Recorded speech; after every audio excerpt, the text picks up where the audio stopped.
So we are in historic Herndon, Virginia at Frying Pan Farm Park. We are just in the aftermath of Hurricane Florence.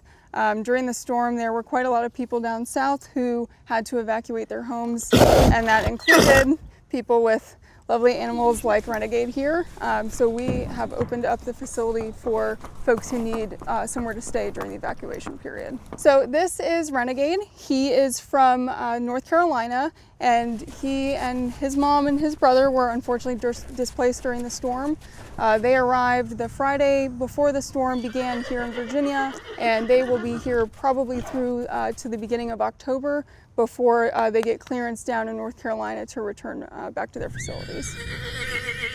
Ever since Hurricane Irma, we have been on the state vet list for emergency evacuations. This is a collaborative effort between the county and the Friends of Frying Pan Farm Park. So all of these guys are actually privately owned, and once they are allowed to go home, they will return home with their owners and continue hopefully what is a somewhat normal life for them. We have been fortunate to hear that none of the folks from our facility have had major damage, so we're happy to say life should return mostly to normal for these guys. Great. I know, you're very... Yeah, that was a great place to